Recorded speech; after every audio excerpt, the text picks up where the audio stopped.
There it is. Live.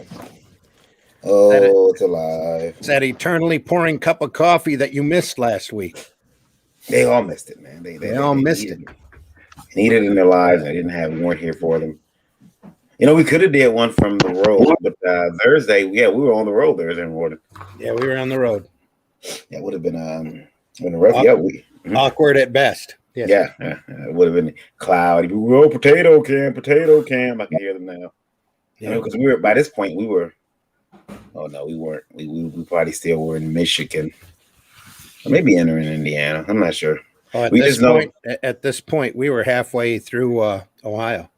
Yeah, we hadn't gotten to Pennsylvania yet. Pennsylvania. We didn't get out of Michigan until about 7:30, 8 o'clock. Yeah. Got a chance to be in New York for a couple days. New Jersey, New York.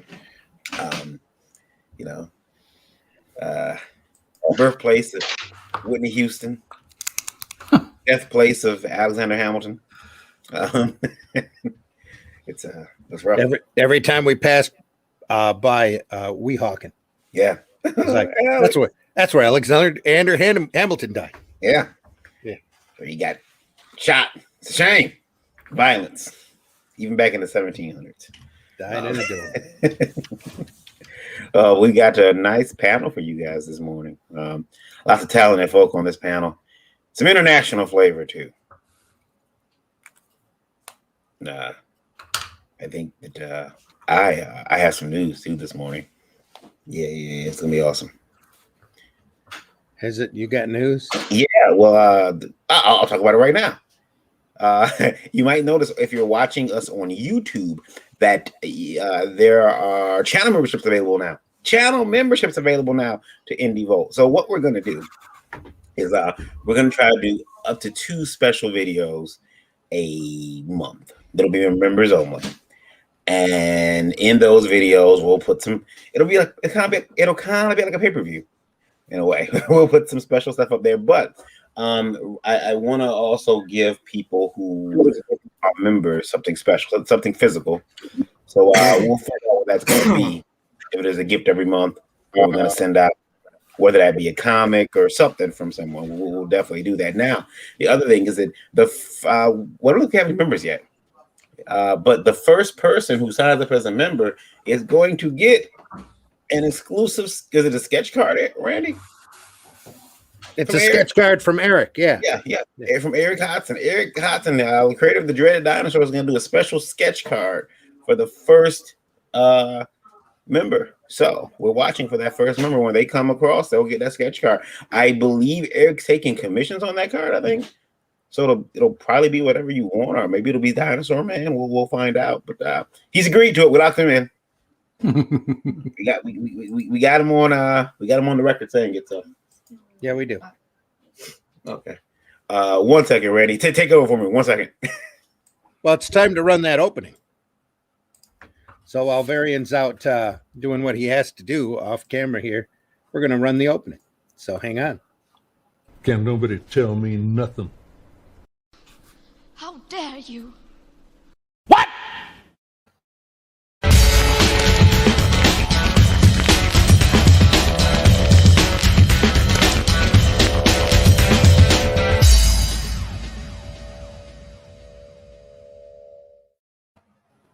There we are. Marvy's back. He's popping into the green room too. We're still pouring the coffee. Let's turn the coffee off here and see who we've got. Hey, everybody, come on in. Come on in, folks. We don't bite. Come on in. Here we are. The Dr. Lord Reverend Varian Grant Esquire is still off camera here, off the microphone. Marvy is just added. There you are. Sorry about that. Come on in, everybody. It's the Breakfast Buzz for the 2nd of September, 2021. Welcome, everybody. It's almost fall. Is that a bad thing? Well, I always quote Lewis Black whenever somebody asks. That's he opened one of his comedy albums with "Fall is here, fuck fall." Oh my God! You don't live here in Florida. I'm waiting for the fall. The summer's been brutal over here. Oh, I'm so sorry for that. Wah wah. Yeah. Wow, wow, wow, wow. I like the summer. Yeah. In between March and October, I can kick head height, but in the winter, nah, it's no good. Up here in Michigan, fall just means the leaves change color and the cold is coming. Winter is coming. So, Yeah. we have to adapt that attitude from Game of Thrones. Yeah. Bear down because we don't know how long it's going to last. Yeah. Well, hey, everybody. Since Varian's off the mic still, I'm Randy Zimmerman, your co-host, probably your main host this morning. Varian's not going to be around all show this morning as he's got important business to do here about midway through the program. So I'm a long-time alternative and independent comics publisher. Been doing it since the mid-'80s, believe it or not. And wow. Done just about everything in the business that you can imagine. Did a lot of freelancing for a lot of independent and alternative comic companies.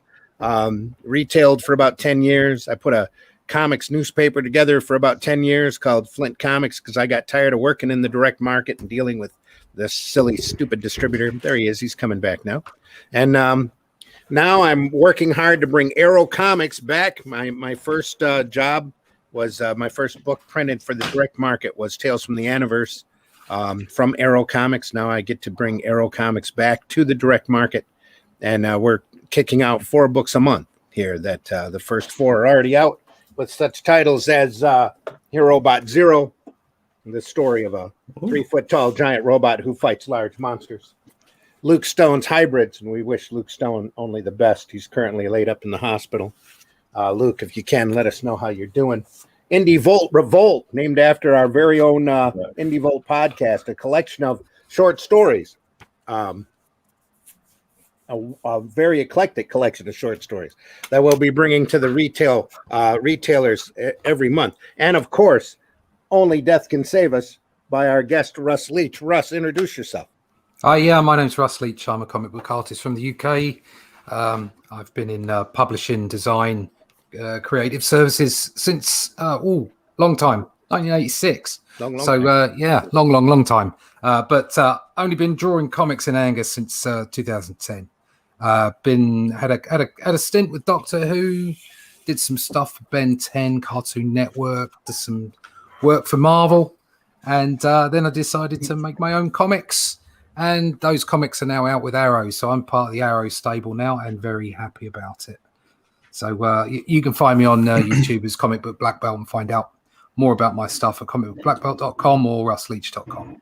There you go. There you go. Varian, do you want to introduce yourself now or you want to do it last? No, sure. I mean, I'm Varian Grant. I'm the founder of Indie Volt Media, LLC.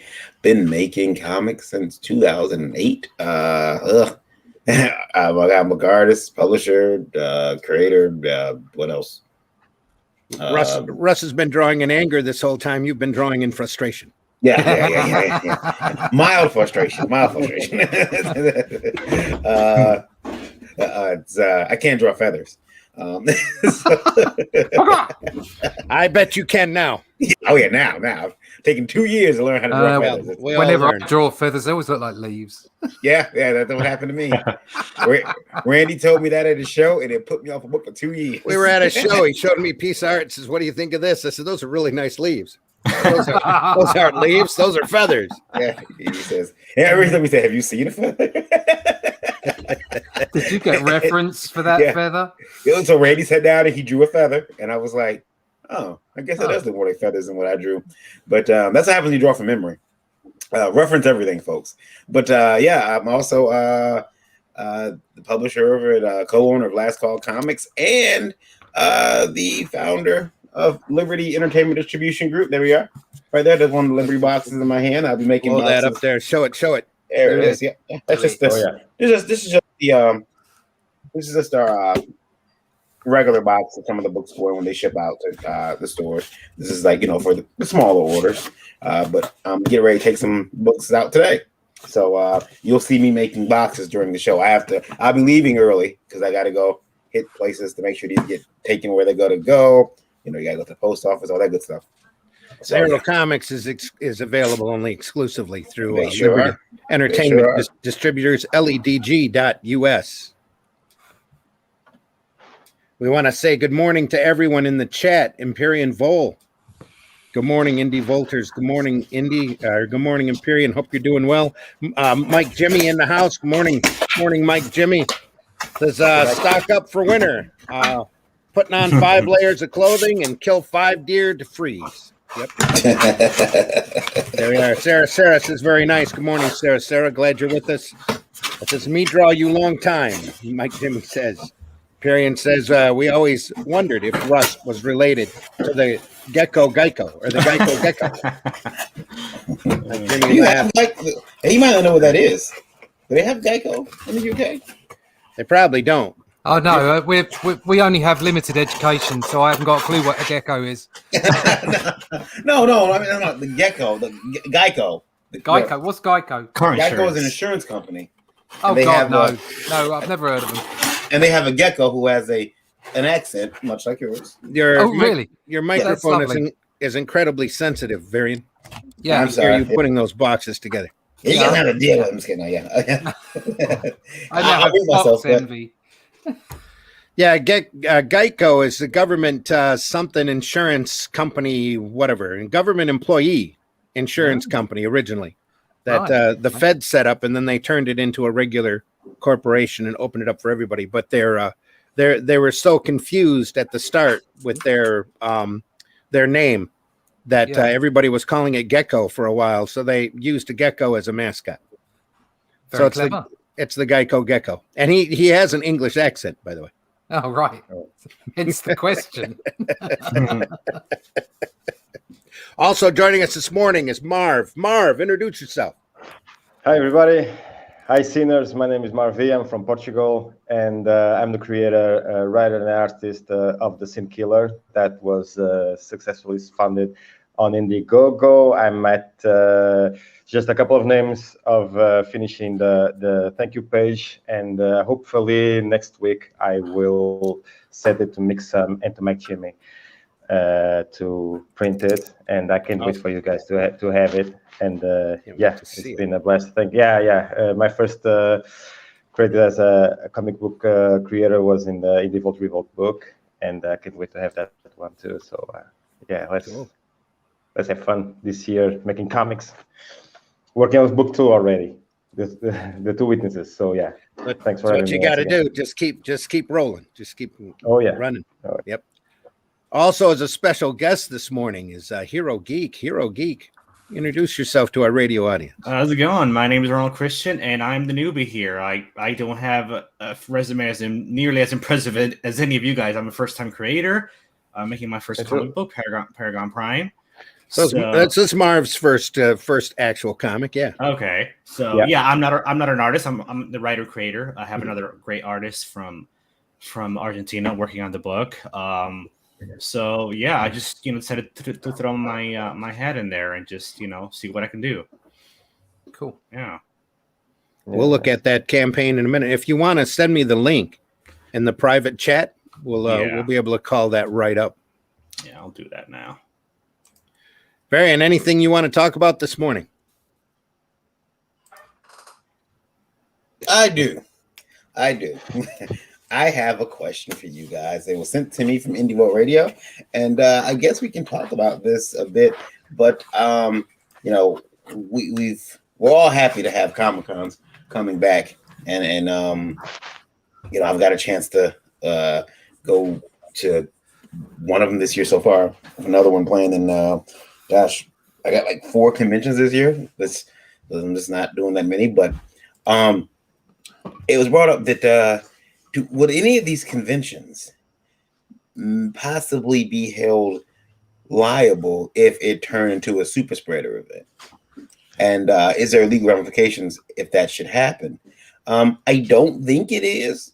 And this is from Indie World Radio. I don't think there are any legal ramifications because you attend those events at your own risk. You'll always attend those things at your own risk. And right now, we're also bringing on board Mr. Mike Jimmy. Mike Jimmy, how you doing, buddy?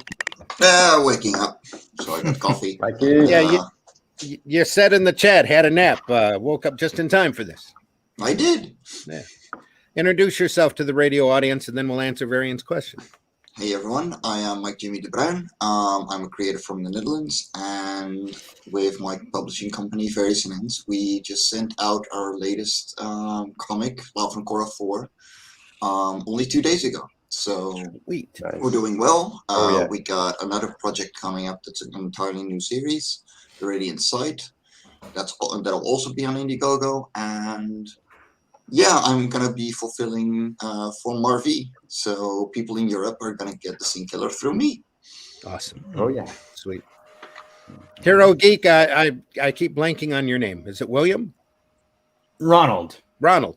Yeah. Ronald, did you know you were going to have an international cast on the podcast this morning? When you I came on? didn't. I did not know that. No, not at all. I Where just you- came in Where are you broadcasting from? Florida. Florida. Okay. Mm-hmm. Cool. Yep. Yeah.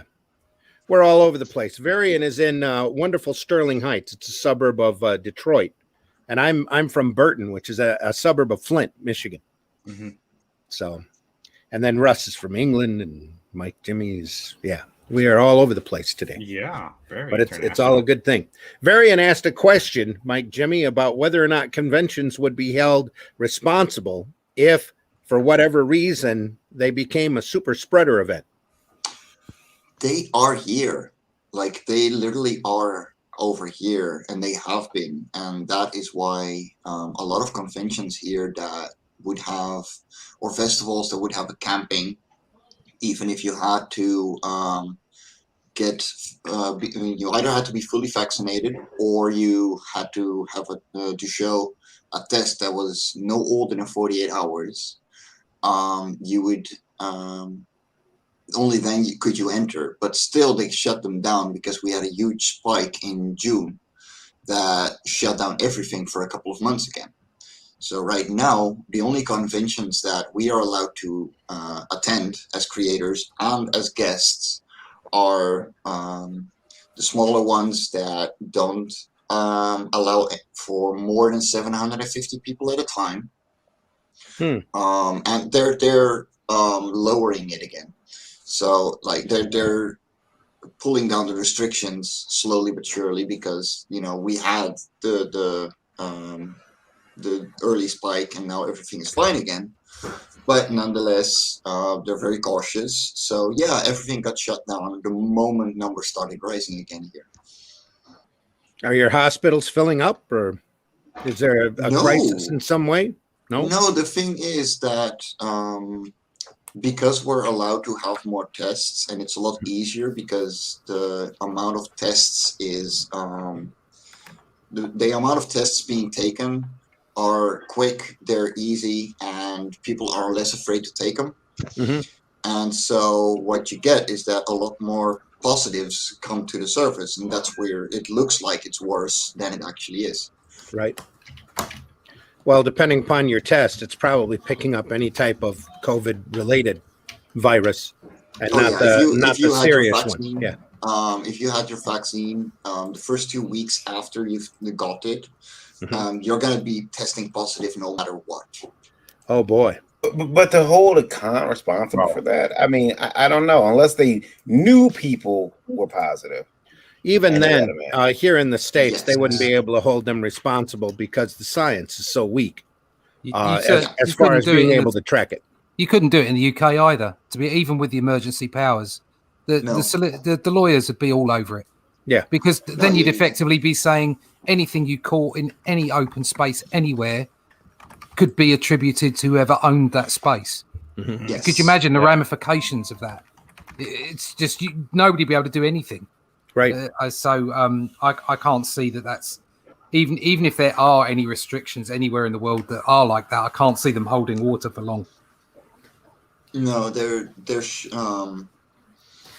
doing it preemptively. There's been a couple of festivals that have been super spreaders, even with all the restrictions in place and people using false negatives to get into festivals and just copy pasting someone else's results. Right. What's your vaccination rate over there? I think we're at like 70%. Yeah, you see, this, as far as I'm concerned, if vaccines work, Same here. which I think they should, I think they do work, okay, because I'm a believer in science, Yeah. then that's it. That's the end of it. You vaccinated a whole bunch of people. You got to get on now. Did you guys see? Did you guys see? Speaking of pop culture, Moderna. Did you see that trending yesterday on Twitter? There's a young lady who faked her vaccination card. I saw that. Yeah. To get into Hawaii. She's from Illinois, and she spelled it Maderna, and she put a batch number down and everything, but and she gave herself 2 shots of Moderna. Which is Moderna should be the 1-shotter, but she spelled it wrong. So, and she left her Facebook open. I'll say this: she's pretty cute. Actually, Moderna is the two vaccinations. Yeah, together with Pfizer. Yeah. Johnson is the only one that takes one. I do think there's one from AstraZeneca as well. That's a one-hitter. Yeah. She wrote, but she spelled it wrong. It's like, if you're gonna lie, research the lie. Moderna. Yeah. But I mean, she's lucky. She's cute. She's not cute in the mugshot.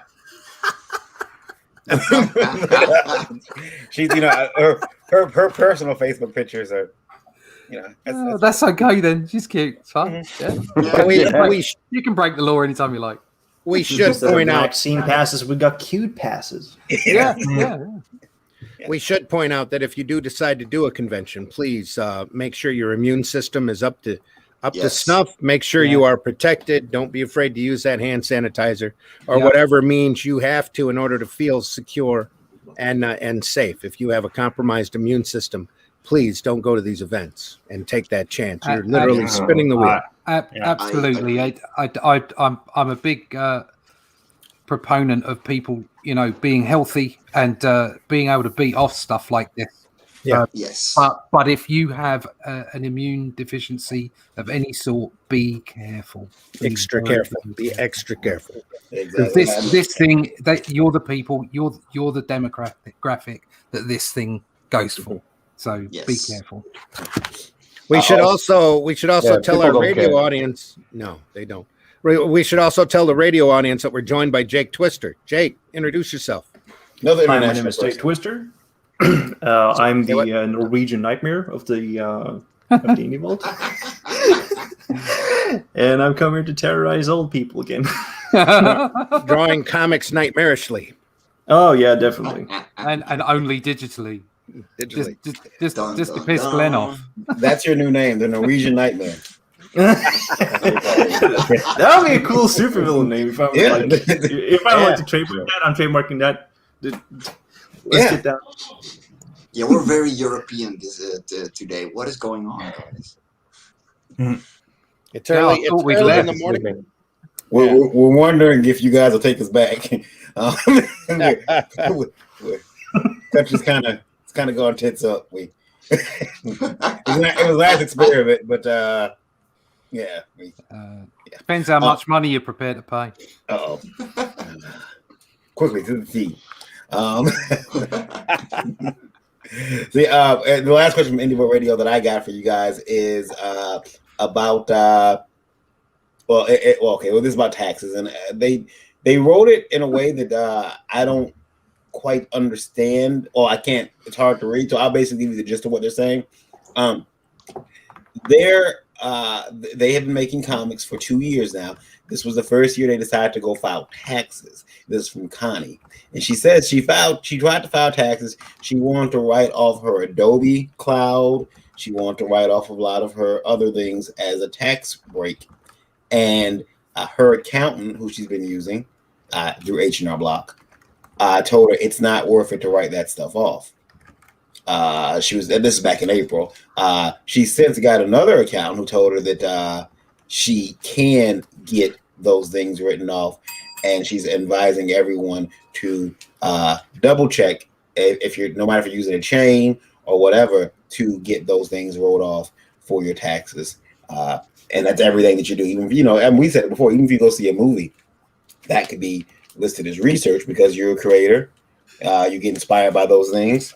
Damn straight. You can write that stuff off. It's not cheating. It's not you're not stealing from the government. You're even bad movies count. Yeah. I Bad write off all movies the comics I especially. buy. Bad movies especially count because then you learn what not to do. Yeah, exactly. Yeah, Exactly.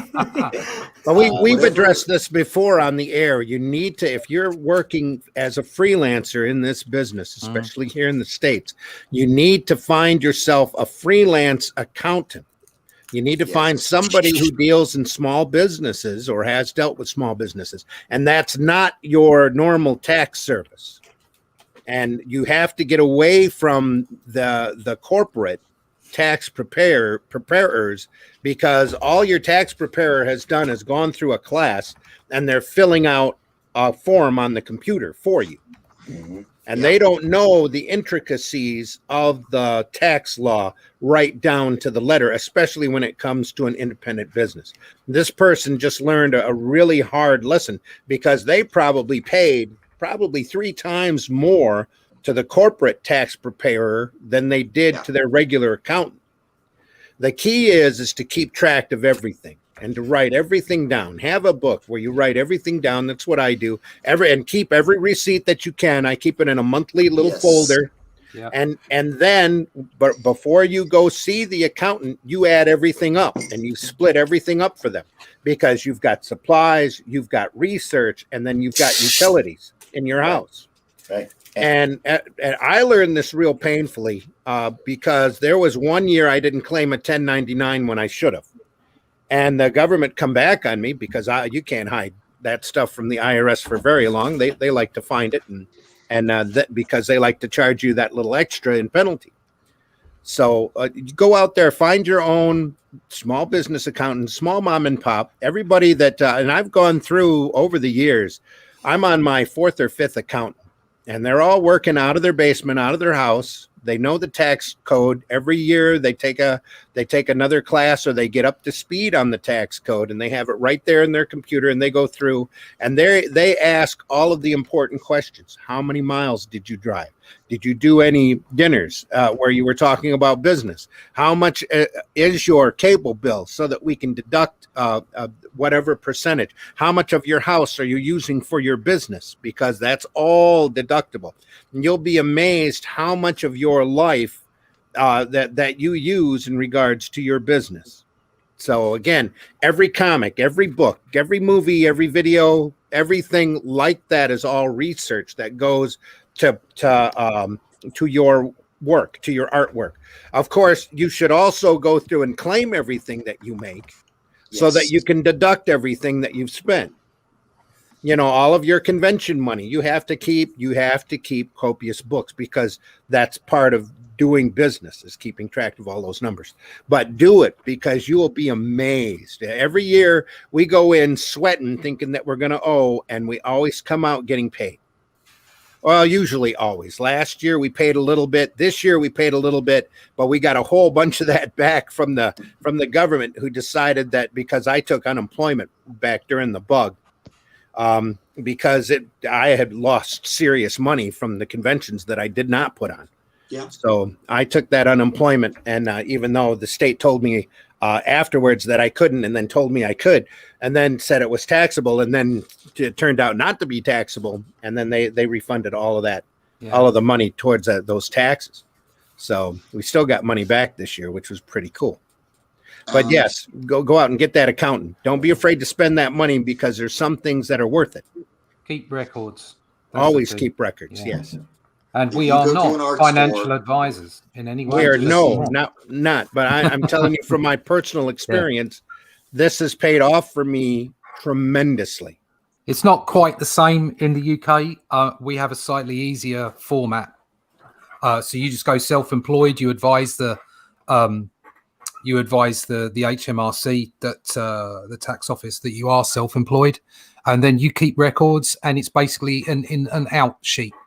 So you keep all the stuff that you get in, and you offset all the stuff you get out against it, and then you pay your national insurance and your tax based on those figures.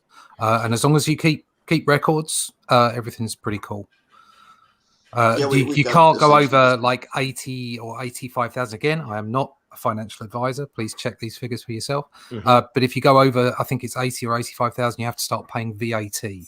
So if you are self-employed, stick to under 80 grand. If you're lucky enough to earn more than that, then it's, in fact, if you're lucky enough to earn more than, say, 40, I would say probably looking at starting a company and going that route. I had a company back in the day. I had several.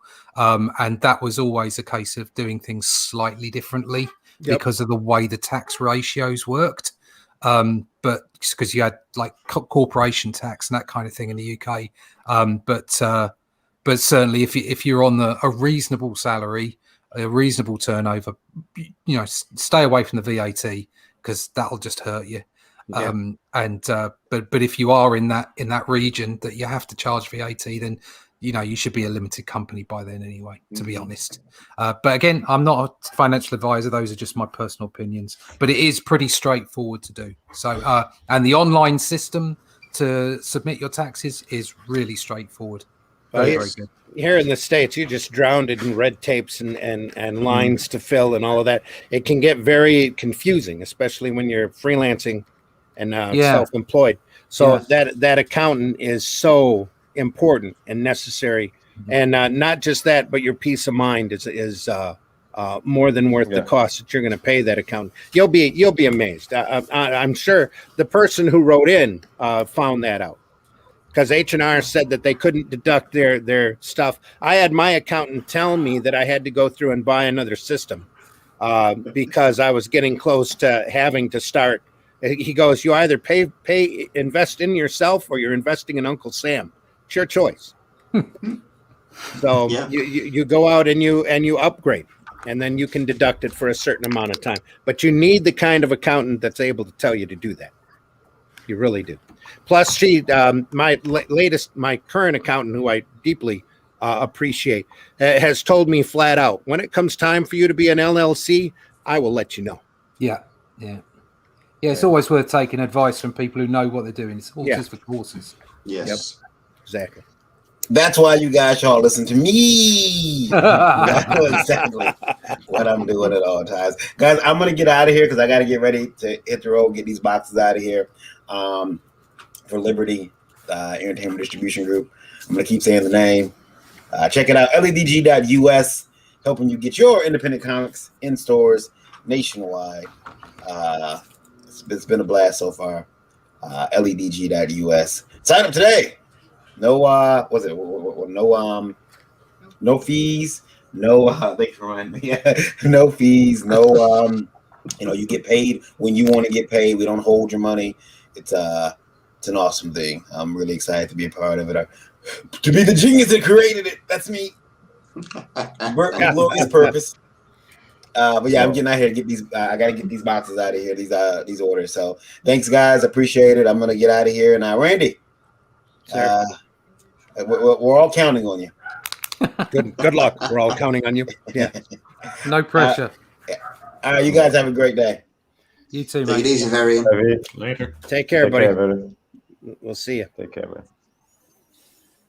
I can't find it. I was going to run this. Drop the taco. Get in the car. No. Why would you ever drop your taco? That's just wrong. She needs to drop that taco. Needs to get in the car. Brie Larson. That's why we got it. Ever. Brie Larceny? We have that all the cringe you can handle. Yeah. Here we go. Yay!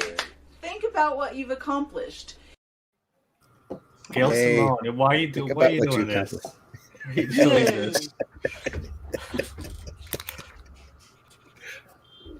So hey, what were we talking about? Taxes? Yeah, we're done with taxes. Get your taxes done. Independent accountant. It does work. I get mine done for free because my uncle is one, and I love him. Yeah, nice. That's pretty cool. That's always the best way to go. And it's somebody who knows you, so they're going to sit there and ask all those questions. Oh yeah, especially if you're like here in the States. How did you drive to your conventions? Did you? Yeah, like I said, did you have meals? Did you whatever? Yeah. Always Always. have Great thing about the being local a mom comic and pop book- do it. Great thing about being a comic book artist, if you do have to get an accountant involved, he's very unlikely to embezzle funds from you because you'll never be rich enough. Well said. This is too There we true. Yeah.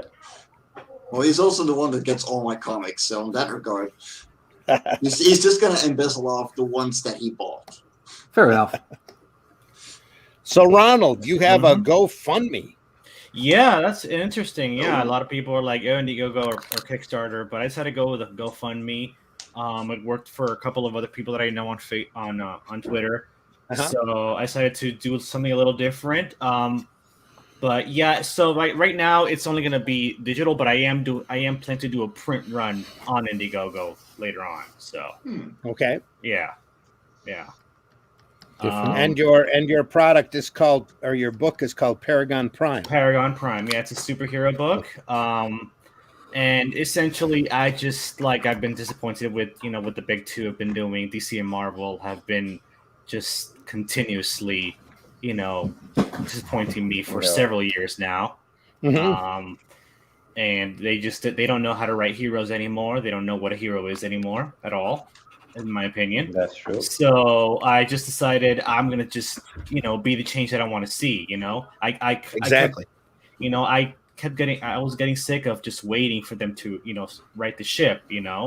They just keep doubling and tripling down on this crap, and I was like, you know what, I'm done. I'm gonna do it myself. I think I'm a pretty good writer and creator. So I went out and I found myself an artist, and now I'm doing it. Awesome. Yeah. Right. Cool. Yeah. And the art is amazing. I have already saw it. That's great, I already man. linked. Good I also job. linked a really cool promo video that I did recently that took a lot of hard work. I linked that in there too on YouTube if you want to play later or not, whatever. Or people can check it out. Just type in on YouTube Paragon Prime promo. And also you can go to my YouTube channel, which is Geektastic Duo. So check it out there. Geektastic Duo. Yep. I did that with a buddy of mine called Gilbert Deltrez. He's doing a great comic book called Galactic Rodents of Mayhem. I don't know if any of you guys know about that one. Nope. No. Doesn't ring a bell. Sorry. Well, it's a great book. It's being fulfilled right now. I'm expecting my copy this weekend, hopefully. So, yeah. We probably need to have him on. There's so many great books out there anymore. He's amazing. He's really, really good. He's got Galactic Rodents of Mayhem is like a Teenage Mutant Ninja Turtles meets Star Wars. Sounds like right up almost everybody's alley right there. Yeah. It's very cool. We have the video here. Is it playable? Is there any music problems? There is music and sound. So is it copywritten music? No, it's original music. We don't want to have a strike run up at us. Is all. It's original music. All right. Especially now that we're monetized, we have to be really careful about that. Yeah, I went all out, and I got an original composer to do original music for it. So. There you go. Anybody who thinks they can get away with it is striking any video that's monetized just to try to get some of that cheddar. Cheddar. Cheddar. Are we there? We're there. Okay, here we go. Here is the video for Paragon Prime. I love the logo. Yeah. It's no surprise that I love superheroes. They fill me with hope, make me believe that life can be better, that I can be better, no matter how tough things get. And I know that I'm not alone in it, even if some will say otherwise. Folks today treat the aspirational hero like it's a thing of the past. At best, it's out of style, and at worst, it's harmful. Something to be deconstructed and nothing more. They act as if doing the right thing simply because it's the right thing is somehow wrong. They say it's unrealistic, and maybe it is. But that's exactly why we need these kinds of heroes. We need these paragons. Heroes like Captain America, Superman, and All Might, whose hearts are as big as their muscles, and whose desire to protect the innocent take priority over being the bad guys. The type who see the best in us and in themselves, even when they have every reason not to. That's my kind of hero. Many of the qualities that made the heroic figures of ancient mythology so resonant still be found in our modern superheroes. But the more these traits get labeled as hokey or idealistic, the more we dive into nihilism and outright villainy. The message from the mainstream media is clear. Aspirational heroes are old-fashioned and the sun has set on their ideals. But, as Agent Coulson said in The Avengers, people just might need a little old-fashioned. That's where I come in. That's where Paragon Prime comes in. Paragon Prime is an original superhero that reminds us we can be better. He's stalwart, steady, and true, as the song says. I want to bring back fun into comics. We have so many dark and gritty superhero stories. Where's the adventure, the hope, the inspiration? I want to answer these questions and more. I'm not doing this alone. With incredible art by Facundo Moyano, my story is being brought to life in ways I could have never imagined. And it doesn't stop there. Right now, I'm working tirelessly with so many talented artists, from voice actors to musicians, to make the story really sing. This is a fully fleshed out world full of thrilling action that will put you right in the middle of the story. But most of all, I want to bring back sincerity and heart back to superhero storytelling, the same way that many other independent creators are doing right now. And now you can help too. The best way to do that is by donating to my GoFundMe, link in the description. All funds raised will go to the creation of the Paragon Prime minicomic, where you can meet our hero in action, and that's only the beginning. I'd be grateful for any amount you can spare. My backers are my heroes. We've waited for mainstream entertainment to give us what we craved for too long. It's time we strapped in, stepped up, and did it ourselves. Be the change you want to see. With your help, I can make Paragon Prime happen, and together, we can usher in a new age of heroes. Excellent. Excellent. Very nice work. It took some hard work. Yeah, it wasn't easy, but we got it done. Great work, man. No, thank you. Yeah. It was difficult for me to record because I'm not good at recording stuff, so it took like a whole week for me to record that. There's some lovely animation in there as well. Yeah. Indeed. Right at the start on the logo. That's really good. I hired a guy to do that. So, yeah. And that's over on GoFundMe under Paragon Prime mini comic. Yeah, mini comic or preview comic. Yeah. I have it copied. You can find it there. Yeah, I wish it was a shorter link, but it is a long link. Yeah. You could link tree it, then just get I'll do that. Yeah, I'm gonna do that. That's I've got a link tree, and I keep forgetting to actually do it. And so instead of telling everybody all the different places, you just go link tree stroke whatever it is, and Yeah.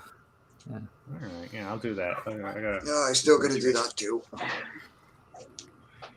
Yeah, I just felt like I needed to do something. And I'm sure that's how it is for a lot of independent creators that are doing this for the first time. Like they just I'm just gonna do it myself. I went to film school, and that didn't go anywhere. I want to be a screenplay writer. Like that didn't really go anywhere. So I can make comic books. Sure, I can learn how to write comic books. And I can probably do it. Find an artist. So that's what I did. Well, what I found is, especially if you know how to write screenplays, you know how scenes work, how things. So the transition is not all that hard. No, it really writing isn't. a different kind of script. Mm-hmm. Yeah, I read up, a couple of books about how to, write comic book scripts and stuff like that. And I took what I liked and, I mixed, the DC and Marvel method. I like elements of both, so I did my own thing, Is there any book out there like that sticks out in your mind as being particularly helpful? Anything that you want to recommend? My favorites, believe it or not, are pretty simple. I read the one, the DC Comics one written by Dennis O'Neil on how to write DC Comics scripts. That is a classic book, yeah. Yeah, that one, and then one by Stan Lee. Okay. So, those are my favorite ones because they're legends. So sure, absolutely. Yeah. They've proven themselves worthy, so it's good to walk in their steps. Definitely. Are you a regular viewer of RJ, the Fourth Age? Yes. Yes, Yeah, I could tell. by the I actually had him. I had recorded an episode with him of my show last night. All right. Did you? Cool. We should try to get him on. I really enjoy his videos. He's got a really good point of view. I am super looking forward to his book, Thomas Valiant. I'm like super psyched about it. So yeah. For a while there, Varian thought RJ was me. Yeah. hey, how you doing? Hey, how you doing? Yeah. Yeah, he's a great guy. He's a great guy. Oh yeah. Like I said, I love his point of view. It's amazing. Mm-hmm. Sarah says he does sound like the gecko. Sugar in the house. Sugar Chris. Hey, Sugar. Hail everyone. Hey, Hail, Chris. Hope you're doing well. Hey, I'm trying to eat breakfast here. Critical Blast says. I had an accountant for years now. All those deductions I didn't think of. Yep. Nita's in the house. Good morning, Indie Volt. Good morning, Nita. Hope you're doing well.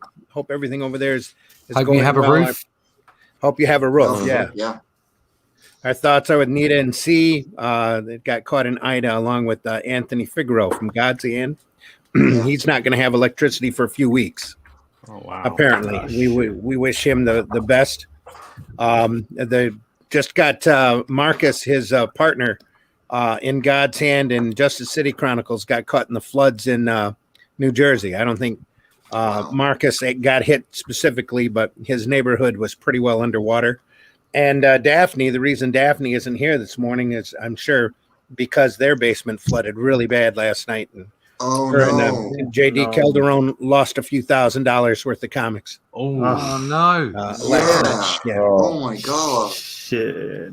As well, all from this Ida mess moving up the East Coast. So JD did say he got all of the important stuff out, and he actually was joking about it on in a PM messages in our group, saying that it's probably an indication for him to cut back anyway. Still, I mean, that's awful. He is a voracious reader, to say the least. That's the problem of basements. That's the problem of basements. I do have to apologize. The only comic I've heard out of all you guys is the one by Russ. So I apologize if I haven't checked out any of the other ones. Oh, you're fine. Ronald, there's so much stuff out there now. There's so much, especially in the independent and alternative market. It's really difficult to keep track to everybody. And it is only mine that's important. So fine. There you go. Only Russ can save us.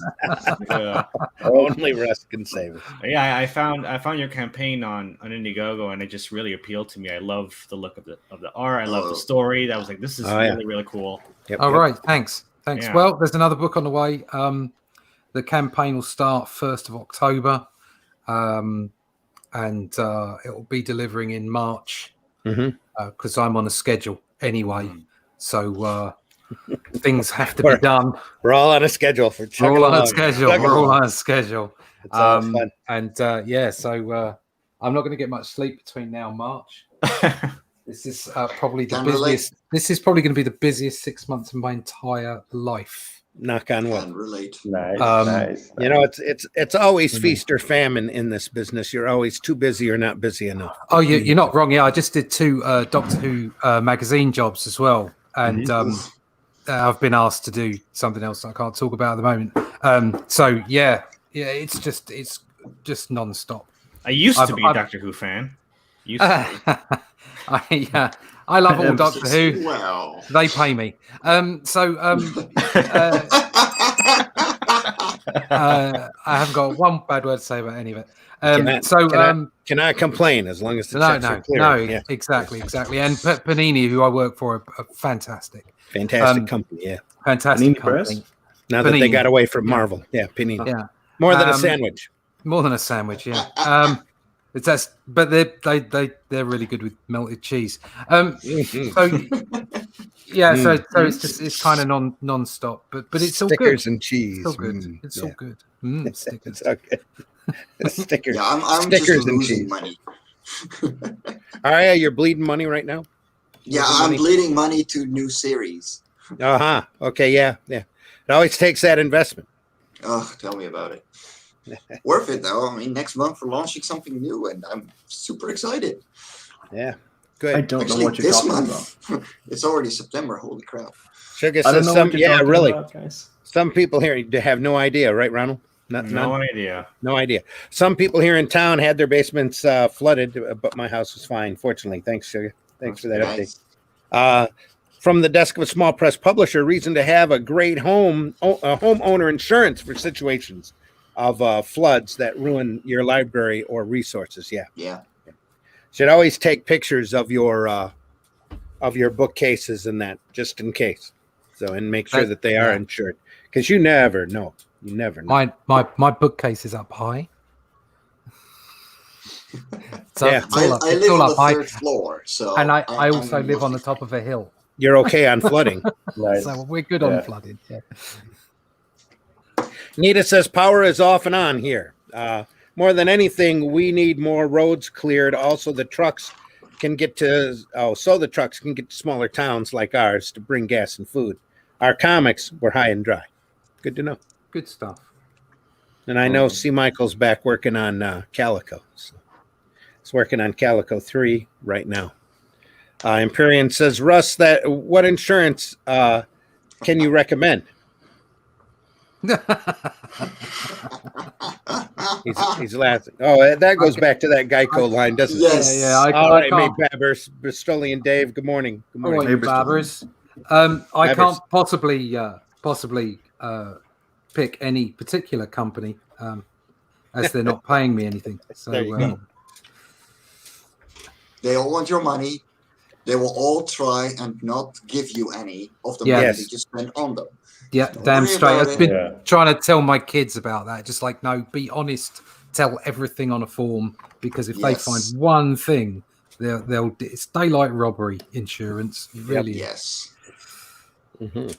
So, fellas, I gotta go because I gotta get some coffee in me and some breakfast. Ronald, you're gonna run? Yeah, I'm hungry and I need coffee. Well, you're gonna have to. You're gonna have to come back and talk about your campaign a little bit more. Yeah. We have a Tuesday night show and Yeah. one here Thursday morning. I run a show Sunday morning for the more whimsical and lighthearted side of comics called Sunday Funnies. You are always welcome back. In fact, we want you to come back in and let us know how your campaign is running. Definitely, yeah. I meant to do the Tuesday night one, but I double booked another show, and I forgot about it. Like so that's what happened. Tuesday night, because I was meant to come on Tuesday night, but It's a wonderful book. I've seen it a few times on Facebook. I started advertising on Facebook, and I've gotten mostly positive feedback, a couple of trolls and some toxicity on there, but mostly going to get a few, aren't you? That's left ignored by people who won't spend the money in the first place. Exactly. Yeah. Yep. But definitely, I'm going to keep on advertising. I always do promotion on Twitter and on Facebook. I'm starting to do that now. I should probably look into Instagram too. What other venues do you guys recommend? Instagram's probably your biggest one that you're missing out on. If you're on Twitter at all, just go up there and do marketing. So Twitter's easy for me. So many evil trolls up there that just want to tear you down. It's hardly even worth it. I just followed you, Ron. Oh, thank you. On Twitter. Yeah. Miserable people. Yeah. That's Paragon Prime, folks. He's over on GoFundMe. You're not going to find that on Indiegogo or Kickstarter. He's at GoFundMe. Paragon Prime. Yeah, over there and take a look. You can follow me on Twitter at Ron_Christian55, or just Hero Geek. You can just find me at just type in Hero Geek. That's my handle everywhere. So just look for me there. Cool. All right, later, guys. All right, Ronald. Thanks again. Thanks again. And do think about coming back on Tuesday. Yeah, we'll talk more. I'm gonna try to come back next Tuesday. Definitely. Sounds good. All right, man. Later, guys. Right, you take care, Ronald. Nice meeting you. Nice to meet you guys. Bye. And everybody, that was Ronald Christian. Again, he's Paragon Prime. That's available over at GoFundMe. Didn't give me the opportunity to ask him why he decided or settled on GoFundMe as opposed to Indiegogo or Kickstarter. He said he had a friend because it's going to pay his artist and his colorist, and then later he will think about it. I asked him on Facebook. Okay. It's more of because GoFundMe is for a personal goal, and in that generalization, it would fit on GoFundMe. That's why I went for it probably. Later he will do a campaign. Right.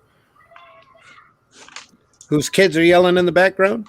Oh, I'm so sorry. No problem. I was just asking. It's all right. It's all part of the show. All part of the transparency. There's a playground behind my house, and when children start screaming, I don't hear it anymore, but my microphone sometimes picks it up. Great place for water balloons. Yeah, but that's considered assault. Oh, well, that would be a problem then. Jesus. Yeah. Oh, it's considered assault. Oh, what world have we become? Good exactly. God. Hey, kids. I'm going to close my window real quick. I'll sue you now. No, you don't have to, Mike Jimmy. It's all fine. It's all good. I had the Hoover on earlier. Don't worry about it. Get the Roomba out. Yeah. Been sweeping my floor here in the basement, trying to rush the water out. I got a bunch of signs I have to cut later, and luckily the floor is dry now. We didn't get any of Ida over this way. It just ran up the East Coast and decided to flood. We were just over there too just a few days ago, right in those neighborhoods that are now flooded out. So, wow. Got in, get out. But that was fun. It was a great trip. It was a good time. We had I posted a couple of shots up online of stuff that we took. We spent Sunday morning a little bit of time, ran through Central Park and took some shots, and then ran back home. Yeah, it was a great about 12-hour drive with rain. We hit a couple of really bad banks of rain and a nasty accident. We got detoured around on the Ohio Turnpike that apparently was particularly nasty. Fiery crash is what I heard. They bumped us off one exit, and we had to scramble around Cleveland, of all places. Had to skirt by Kent State University and get back up on the turnpike a few exits later in order to get home. But it was an adventure. It's always an adventure. But it was great to see old friends. A lot of indie vultures on there. Anthony Figueroa and JD and Daphne. Yeah, I saw the pictures. That was awesome. Yeah, it was a good time. Yeah.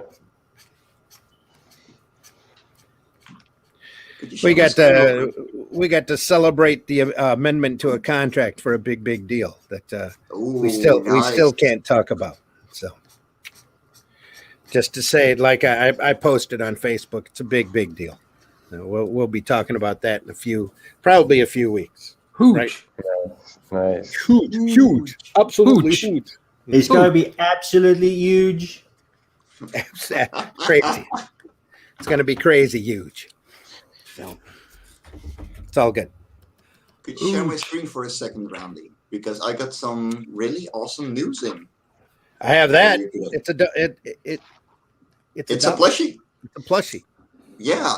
So I have been talking about this earlier with Laugh and Korra. I planned on making plushies, and so I had the prototype, the first version earlier, like last month.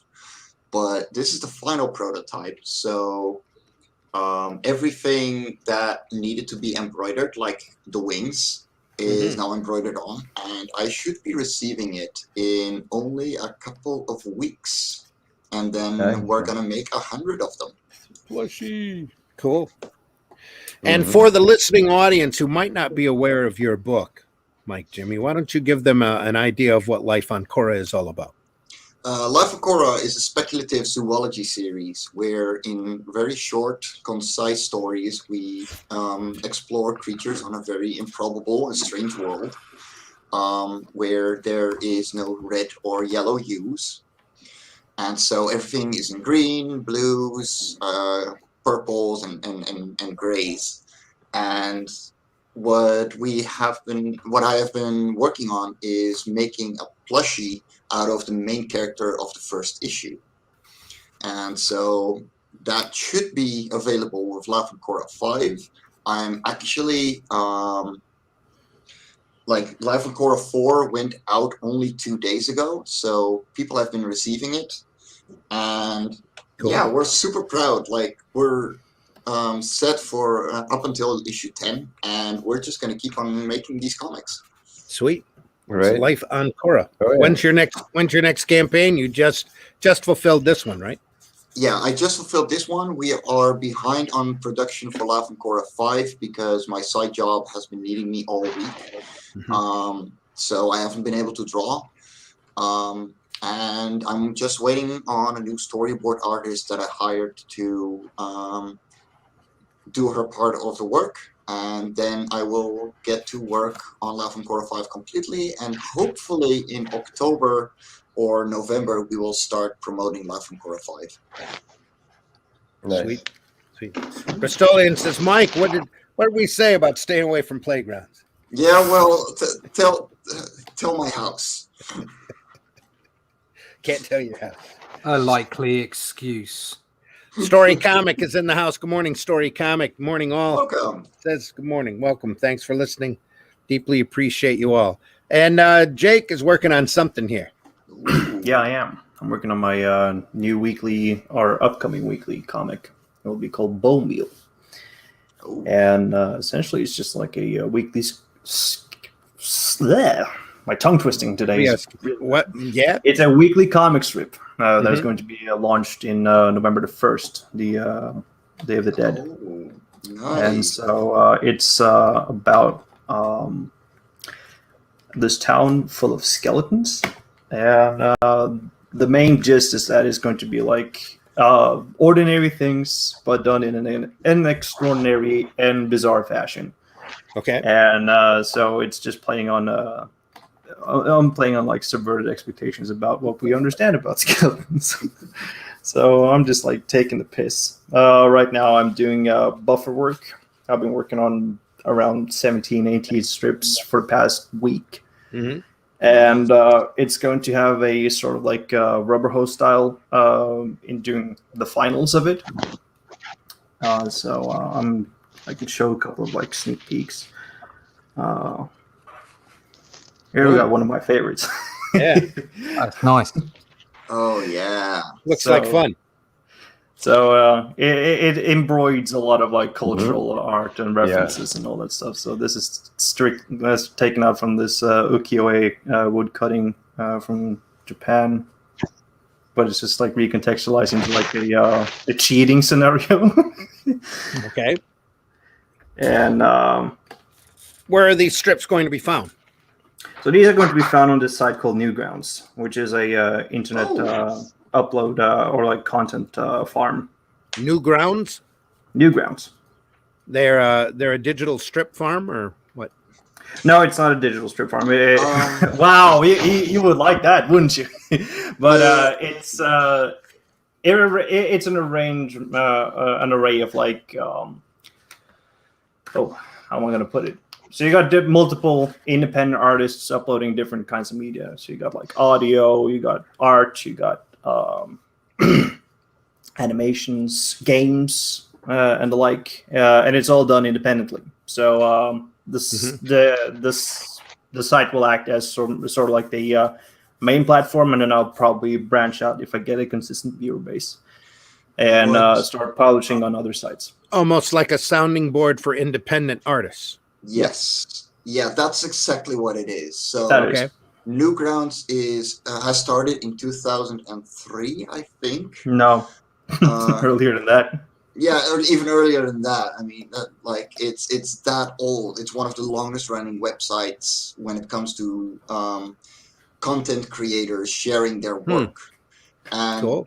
It started with Flash animation and Flash games.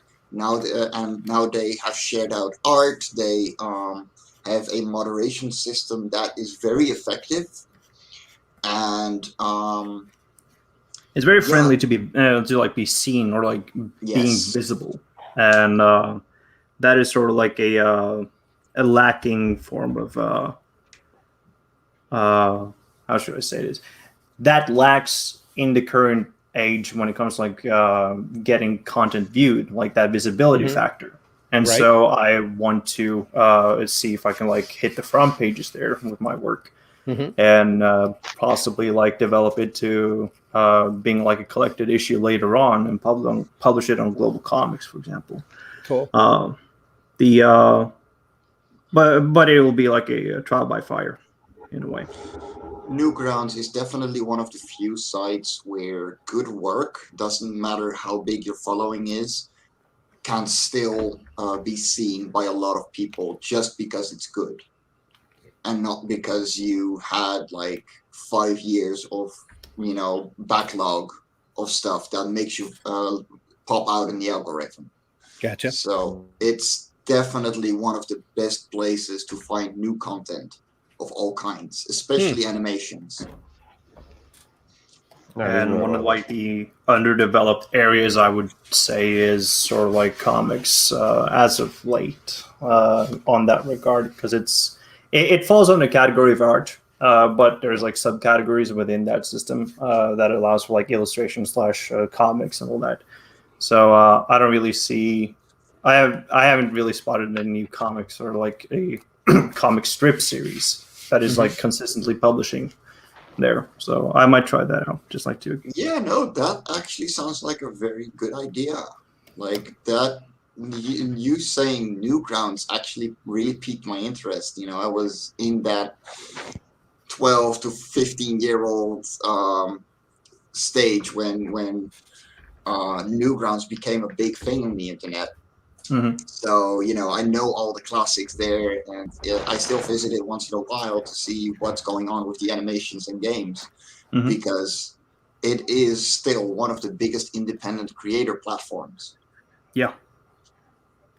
It sounds like a fascinating site. It's worth looking into. There's a taste to it. So it's very like in culture in a way. It has its own like grown customs, and you could also call it style, because Newground style is very distinct, like thick outlines and very vivid coloring. For instance, you could definitely point to like games that are inspired and have been like published on that. It's definitely a homebrew thing from Newgrounds. Yes. Cool. So that's what it's at newgrounds.com. Yes. I'll have to run over there and look. You will find some of the most amazing artists doing a lot of things there. Oh, that's cool. That sounds great.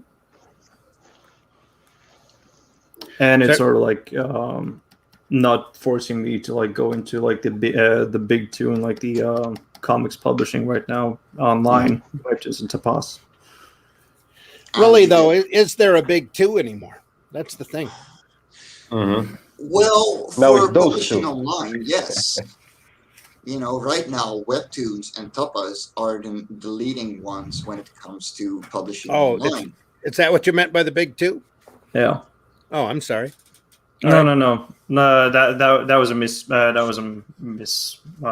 misspeaking on my part. I'm sorry. This is but yeah, like getting. I think like I want to see more like development within like various amount of frameworks that can host your comics, rather than to like go strictly into like one or two places to like consistently publish. Sure. And starting off with like one site and then later on spread it onto others, like a half year down the line after I've started publishing, I consider of uploading it on like a repost cycle on other sites, just like to start to gain some more traction. And then when it's all completed, because I think I'll be running it for a year and then end it on Halloween 2022, I will see if I will pick up in the second season and still continue it on Newgrounds, or see where it takes me, and then publish everything that has been built up around that point onto Global Comics as a fully fledged like self-issue, like just like a vast collection, just collect it all together. But also create incentives like to browse different sites too. So I will probably like expand by making comic strips that are exclusive to that site, just make interest in a sense. Yeah, no, I mean, yeah. It's a very good place that you're choosing to start from. that a lot of people forgot existed or never heard of, Excellent because this is a very good, very smart plan you got. And this is sort of like, applaud you. yeah, thank you. There is some like this is like separating me from like the group in a sense, in that I'm a web kid in a lot of ways. Although that I consume comics mostly physical, I do use the internet to explore and find new comics, and that is like the only way that I've actually garnered any interest into like getting into like any type of book. So to utilize the web as it is, rather than to like focus on like physical releases and all that stuff all the time, although that it's a good business model, it's not very there's more cons to it for me than there is pros. Yes, because I'm so far away, and there's other regulations and all other like type of stuff that I got to be involved in when it comes to producing, that I simply don't give a shit. I just started uploading online because there's some liberty to that too. No, definitely. This is very smart. Like, wow, like you actually blew my mind on that. Yeah, but I hear. Go on. I hear so many new creators, or creators that want to start webcomic going, yeah, I'm just gonna push it to webtoons and I'm gonna do my best and I'm gonna market, but you're one in a billion there, not even a million, like one in a billion. And yeah, you would have years to you would need years to grow maybe 1,000 people to follow you. Right. As compared to Newgrounds, where if one of your comics catches on and gets a lot of ratings, because it has a very good rating system, from one day to the next, you're suddenly at 100,000 followers. Just because you did one thing. Wow. I haven't really invested into like researching how much Newgrounds just does for you, but my goal with that site, because it will be like the testing grounds, sort of, I would say, that if I would get a consistent viewer or reader base out of 500, I would consider that as a modicum of success in my part. And that is in a huge sense, success. Wanting to like, and it gets better if I would like not only garner followers who would actively go out and look it up, rather than to like rely on the front page. That would create sort of like a true following. And Newgrounds is very kind to that, because it sort of operates on a profile site basis, that everything that you do is sort of like a portfolio, rather than simply having like a social media web feed where it's all like an endless scrolling experience. While as for that, it's more like a consistent, more like categorized form. And that's what it intrigues me. And there is so much that we have taken for granted when it comes to like old websites, especially after Web 2.0, that I feel I want to rectify that and try to show an alternative, or like try to expand on the alternative, but at the behest of me sacrificing a lot of time and money on that shit. No, but and currently now I'm broke. Welcome to the family. Finally, we're home. So yeah, it's going to be like a couple of interesting months ahead. Yeah, that is awesome, man. I'm looking forward to that, because I actually browsed Newgrounds quite a bit.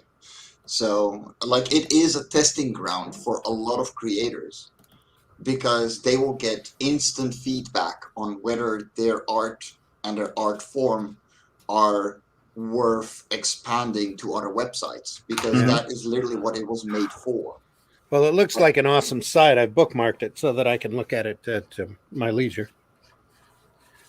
So happy to find out about it. It's pretty awesome. So for example, for animations, there is a new feed where where nothing is rated yet. And so someone that has a certain amount of respect or has a certain amount of well, not notoriety, like he's built up a name in the community. Like there is an active amount of people that will go to the daily and go through everything that's being submitted to rate it before it goes on the main website. Okay. Oh, nice. So it's very well moderated. If you say, for example, just don't like someone and you rate everything a 0 or a 1, then yeah, you get flagged for that because you're obviously doing this, and the site will check on it as well. Then yeah, you can have those rights taken away from you, and you can no longer rate. You can no longer be a voice in that community. That's good though. Yeah. It's incredible. Marvi, how far are you along on Sin Killer 2? Right now, I'm working on finishing, taking care of the new look of the characters, because I'm changing a lot of their design, because I want them to be easier to draw, and I want them to be scarier.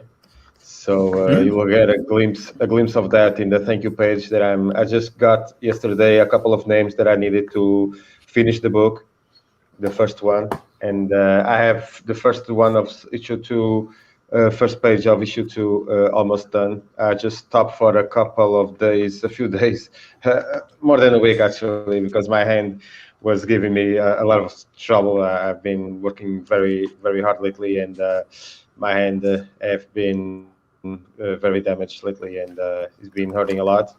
But hopefully next week I'll start. Like a arthritis or tendonitis problem, or? First time that happens to me, I stopped for 5 months 6 years ago, something like that. Ooh, yeah, that's not good. Sending all day is not nice. No. Yeah, but now I'm taking care of. I've been listening to a lot of people that had, especially artists that had the same problem, and yeah, cold water and do some exercises, and that helps a lot. Yes. A lot of painkillers, but yeah, Oof. a lot of painkillers. I'm working on it, and once I finish sending the files to Mixum and to Mike, I will forget about it, and I will jump to finishing the story that I wrote, a short story with Gabriel, 8-page story with Gabriel, starting the book number 2. So next week, hopefully. Now I have just to take care of the coloring. That my book is very dark, so it needs like 10% more lighting. So Ryan Wynn from Alterna is going to take care of that. He offers his help. He told me that if you need something, man, just tell me. I will help you with that. So I already got his email. So in a couple of days, I will send him the files. And then when I receive them, I will send to Mike. I will send to Mixum and a couple of buddies. You're ready for you to check that out, to look at the Sin Killer, and then hopefully next week I'll start printing, and I'll jump in to continue the story for the book number 2. The 2. Yeah, I'm looking forward to getting those files and sending it out to the printer, man. That's going to be awesome. Cool. Yeah, cool. thanks. Can't wait. So what page are you working on now, Russ? This is the cover to book 2. Penciling up. So it's a double cover. So it wraps around the back. Nice. And then this is the front. So it's kind of like I don't want to use the word, but I can't think of any other word. An homage to the first book's cover. So it's kind of like structured in the same way. So where you had all the demons and death in the middle, now Chrissy is involved. And as you can see, they're all sort of mechanized, which is all part of the story. And this cover will be because this particular aspect is on Mars, There'll be a lot of red in the background, so it'll have a different feel to the first cover, but kind of structured in a similar way. Yeah. All 3 books will have a wraparound to them. Wow. I did the cover for. I've got the. Oops. Don't fall off your chair. No, I won't. I've got the cover for issue 4. This is only Arrow issue 4. That's Arrow issue 4. That's awesome.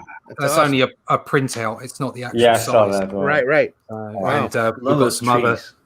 love stuff that. going on in there. Nice. Look at that. I'll show you one more, which I've actually posted online. I posted the cover for that one online. Oh yeah. Oh yeah. Awesome.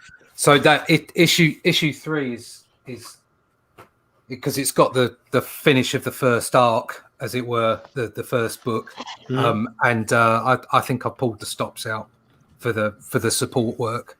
Yeah. So I'm moving on into the second book. In the meantime, I did 48 pages for Joe Fulton for Outlier Comics, and I kind of built on my style there as well, because he wanted something a little bit more, not quite as sort of I won't use the word basic, a little bit more detailed, should we say, a little bit more texture. And so I'm bringing a little bit of that to the second book, which is what I wanted to do. I wanted to have this meta of being a bit more Starlin and a little less Kirby in the second book. And then I'll move on to have maybe some more texture for the third book as it moves. So the meta would be that it works through from the late 70s or late 60s, 70s through the 80s into the 90s. So that's kind of what I'm trying to do with the art. And then after that, who knows? I don't know. I have got a story for 4, 5, and 6, or a prototype of a story for 4, 5, and 6. And it actually leads off the end of the end of issue of book 3, which will be issue 9. Yes. And it leads quite smartly off the end of that. But all that conceptualizing has got some way to go yet. We've got to write the third book before we do that. Sure.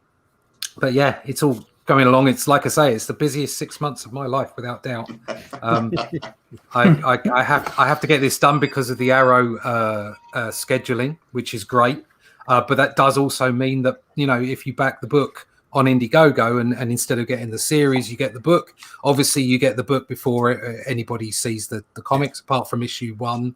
So that kind of comes out. Issue 4, which comes out at the similar time as I bring the book out for fulfillment. But obviously, you get the rest of the book, and you get all the extra stuff, all the exclusive stuff. Yeah, at the you get rate it all in one place. At the rate we're going now, issue 3 will probably be out officially in March. Yeah, but is that to the retail? Yes. Or is that so there's two things going on. So is it now not available to comic book shops? No, it will be. Yeah, as soon as it's printed.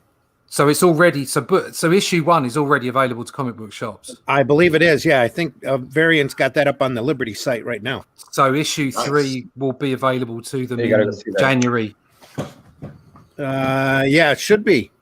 Yeah. So right, okay. So in that case, those 3 issues will be printed up, which means I can offer them as a perk. You should be good. Yeah.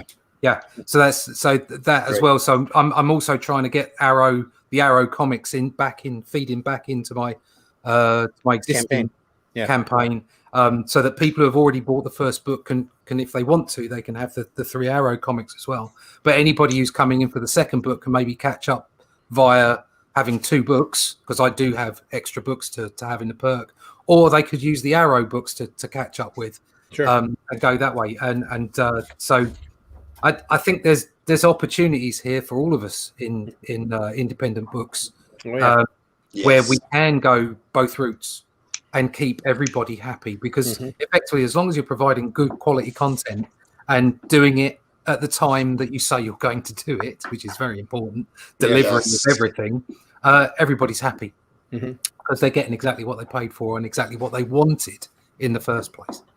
Right. So but yeah, very, very busy. And then to add all that on top of that, I have a secret thing that I can't talk to anyone about at the moment. Secret thing, which I'm going to have to do while I'm not sleeping. So there you go. It's a secret to everybody.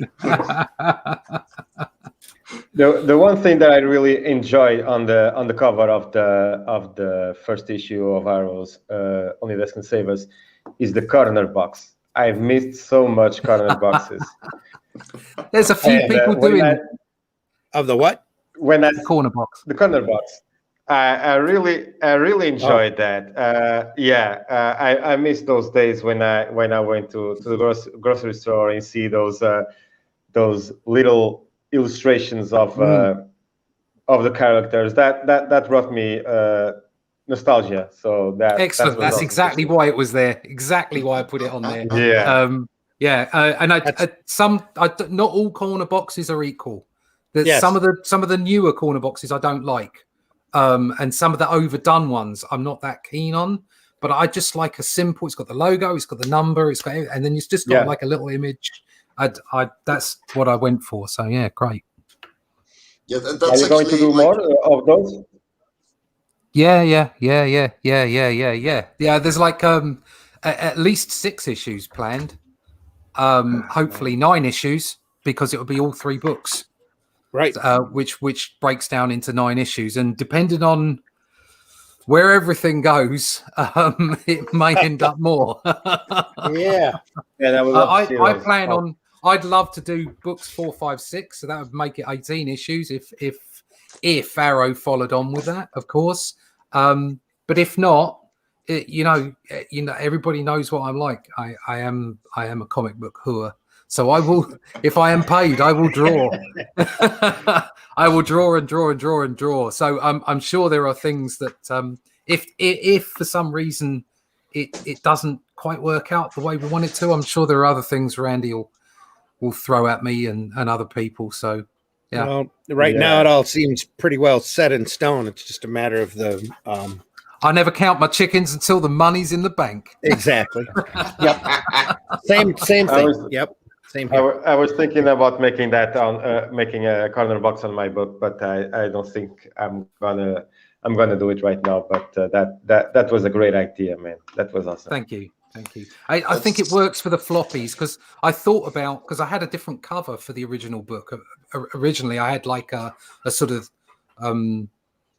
a composite of Death and Satana with Chrissy running in from the back, and then all the demons in the background, and it was kind of, I wanted like a speech bubble on there and a corner box and everything. That was what I was going for. And I thought, it doesn't quite work for the graphic novel. It just didn't. So I did the wraparound cover instead. And I went for like the glossy kind of, well, not glossy, but the sort of the, sort of a bit more sort of, what's the word for it? I don't know. Contained. Do you know what I mean? I wanted it to feel a certain way, and also I wanted it to feel the way the old sort of the 90s Marvel graphic novels felt. Yeah. So it wasn't quite, the paper stock wasn't quite newsprint. It was a bit thicker than that, but it wasn't glossy either. And then the matte cover as well, and even the inside was actually, the inside front cover was kind of like an homage to the Thanos quest. The first 2 books, because of the way that they printed and produced that as well. So there was all that involved in there, and then I also got it coloured, which I'm going to get this one coloured by Mike Summers, who I've worked with quite a lot through JD Rosario with Unstoppable Comics. Mm-hmm. So he's coloured a lot of my work, and I got him to do the front cover. The first front cover for Arrow was him as well, but I'm doing all the others from now on. So I'm going to get him to color this one as well. There you go. He did that one. rather spanking job of that. Hell yeah. Yeah. Turned out really well. Yeah, he did jolly good shot. He's an excellent colorist. He's very, very good. Cool. So yeah. Yeah, that's me. This is what I do. And there is the corner box. That's awesome. Yeah, I feel very, very fortunate at the moment. I'm living the dream. It really is. And wait until you see these books, Russ. The way that they're printed, they're just amazing. Yeah. I'm really looking forward to it. Yeah, I can't wait. I can't talk about them highly enough. Plus, I don't know if you can't even see that. Wow. What's that? The book's got 3 staples. 3 staples. Even my A4 books don't have that. That's some quality stuff there. Holy 3 crap. staples. And 3. Look at that. Look at how bright that is. That's wonderful. It is. Oh, it's beautiful. All of these books are phenomenal. That's really bright. That's been part of the problem with the books. The Herobot book turned out just super bright. I can see it just there. Yeah, it's like it's a happy problem though. We showed the client.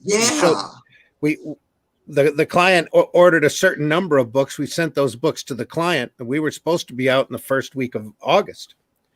And the client took a look at the books, and their executives literally said, "These aren't comic books; these are mini graphic novels." Says we can sell these. It's like, well, what were you expecting in the first place? But they were so happy with the quality of the books. Everything gets thrown back, and we're going back and having to reprint a mass amount of the first run and print larger amounts of every month after that. And it's just, we're so excited about it. We can't wait to tell folks. Yeah, it just went crazy. Yeah. In a good way, all happy problems, all good things. But these books, were the way that they're printed. It's probably some of the best printed stuff that I've ever done. And I ran 10 years on newsprint, doing a little newspaper, a comics paper for my area. And this is completely different. This is a very high quality, high gloss product. It's just beautiful. It's very cool. Very nice. Let's hope Europe can have those books also. So I'd love to see them go all over the place. Absolutely. Yeah. Tell you what, I'd really like to. I've mentioned this before. I'd really like to do a black and white version of all of them together. Do like a compendium and do that hardback. So Europe will get that. Well, the first issue of Revolt as a regular book. It's got 6 stories in it. And yeah, it's just pretty. Look at the shiny. Yeah. Very nice. Very nice. It's gorgeous stuff. Is it Emily's Alaska's work here? Is it what? It is uncoated? Uncoated paper? No. Uncoated? No, it's shiny. It's got a sheen to it. There's J.D. Calderon's Oswald. It's got a short story in there. Ooh, I got this over here. Wow. Yeah. Just fantastic. Plus, we run the first chapter of an ongoing serial in the back of the book, the Further Adventures of Ginger Star. It's a young girl who ends up getting teleported to what I call a retro galactic adventure, like Laura Croft meets Flash Gordon. Wow. Nice. It's the easiest way to describe it. Actually, more like John Carter. Lara Croft meets John Carter. Cool. I really like that style. A lot of fun. Yeah. That's J.R. Harris there. He's awesome. Yeah, it kind of reminds me of the early 2000s European manga. Yeah. Yeah. Yeah, I love that. Yeah, he also did the art on the front story. We've got a 4-page front story that's science fiction based. It's that he did the artwork for too. He's got a great change of styles there on a lot of things. And then in the Revolt book, he did a story we're reprinting in number 2. Let me find it here. Called A Traveler's Desire. That is just amazing as well. Very manga Miyazaki influence. Yeah. So, nice. The beautiful gray tones and dots, that kind of work. Just a beautiful old-fashioned style to it. Reminded me a lot of Miyazaki when I first saw it. Let me find a really good representation. There we go. There's a. Whoop. Remind me a lot of my favorite. Oh, that was in the campaign. It was on the campaign page, wasn't it? Yeah. Oh, Very man. nice. Yeah, it's just a lot of fun. Wow. It kind of reminds me of Mark Crilly as well. You know, Mhm. it's a pretty big YouTuber. In a way, You know. yeah. It does. Oh man. Yeah, that's some really awesome stuff. I love that. I want that in my hands. Yeah, me too. Yeah, I want to see people get it. That's the thing. I'm really happy with that. And then our cover for that is one of the Revolt covers. The cover for the first issue floppy was by Chris Skelf, who does amazing work. Just a crazy good artist. He's doing the third issue cover as well. Nice. Is that wolf image? Yeah, that's lovely. Actually, it's the three little pigs. The big bad wolf over top. Yeah, looks fantastic. Yep. Quality stuff. Second issue's got Russ on it. So yeah. Not so we reprint his story in the second issue as well. Lots of fun. Was there to be a Halloween issue? There was going to be. The third issue was it's kind of dedicated to horror, but the way the schedules have been pushed back, it's actually going to come out probably February. Okay. I mean, to the actual to the client, it'll be available here in a couple of months to the retailers if they want to take advantage of it. So we'll see how it goes. Everything starts small. It's like a little snowball rolling down a hill at this point. We're just trying to get it to roll. So Bristolian Dave has a quick question. Oh yeah. Are they going to be available in the UK? So I asked this before, got an answer, but I'm an idiot. Are they available to come to the UK? Not at the moment, but we're hoping. So right now, everything's going to be pretty well based in the States, but hopefully that'll change soon. We haven't even begun to think internationally at this point because we're still lining up the national deals. So and we've opened the door to. I'm sure Liberty will ship to your retailer in the UK. I'm not sure how the shipping rates will run though, to tell you the truth, because right now everything's a little out of whack because of the Brexit and the bug and everything has thrown everything into a turmoil. So if those rates ever calm down, yes, of course they'll be available and they will go over there. Or we might do what who is doing that? That's getting printed. Like what Marv is doing with Mike Jimmy. We might have somebody over there print it in order to make it available over there. All of our options are open at this point. We're just getting started. Liberty's just getting off the ground. These deals are still rolling and being finalized and set in stone, that kind of thing. So we're just working hard to get that together. Everything, amazingly, everything takes time. And I think I mentioned on Facebook, the corporate wheels move incredibly slow. Yeah. So, and a lot of times it's very much hurry up and wait. Hey, we need this tomorrow. Oh, we'll give you an answer next month. Mm-hmm. So, well, but for instance, if somebody, but for instance, if somebody wants to buy a couple of books from Arrow here from Europe or whatever, will you ship it? I could be prompted to do that. Yeah. You might have to cover shipping. Well, yeah, just to make sure you get it there, because I can't. Yeah, I'm not rich enough to just mail it out blind and send it. Of course, but of course I would do that. Yeah. And we're working on opening up our store as well. Arrowcomics.com's been in a work in progress here for a while.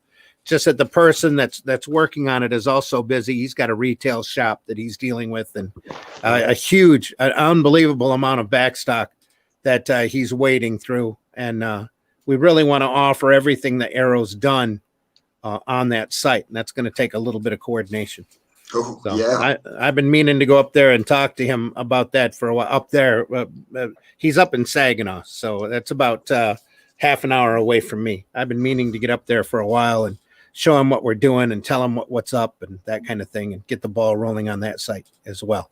So hopefully soon everything will be available. So I know he's got an extensive back stock of Arrow material. I've got a bunch of back stock of Arrow 1.0 material. We've been talking to Jason Moore a lot about.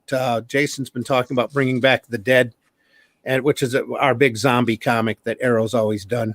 We started out with Dead World, and that got taken over by Caliber. Yeah, Dead World and the Realm are over at Caliber, but everything else, all the creators own, and because we've always been a creator-owned company, and we hope to do a lot more stuff in the near future. So that's why we have the site. So let folks know. It's just taking us a while to get everything up and rolling and off the ground. Keep us updated. Believe you can't me, make it any faster. No, we can't. Everything moves slow, but as soon as we can start screaming about this, we will. So, like I said, we were supposed to go at the 1st of August, and it's big. It's really nice, and we're very excited about it. And that's the thing too. Like, you're shipping to Europe or and Australia or whatever right now is extremely expensive. Yeah, and we are looking for ways to make it cheaper for backers, for retailers, for everything. So what you find is people like RJ making solutions for that. Mm-hmm. But the thing is, because they're because most of them are like smaller self-contained comics, right? Yeah.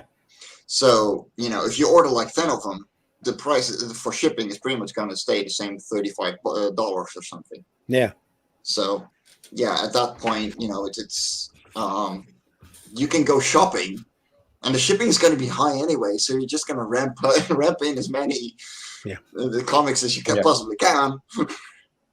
Well, I'm not sure if Varian's geared up Liberty for overseas shipping or not, but I'm sure he would definitely consider doing that. But the whole idea behind Liberty is to get the independent and alternative comics into more directly into retailers' hands. That's the big key right now, so that they can make some money.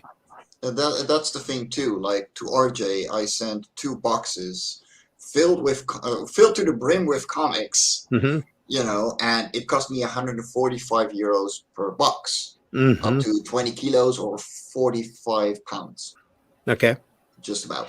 Yeah. So, and that's about around $180.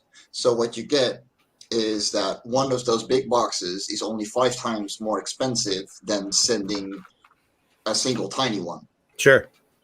And as long as you have some back and forth on that regard, then it is affordable for retailers here to get shipments from the United States. Yeah. How much does it cost to send, say, what one book of yours? So, is yours? Your books are all floppies, aren't they? Yeah. So if you were to send, say, four floppies together in a box, how much would that cost to send to the States from there?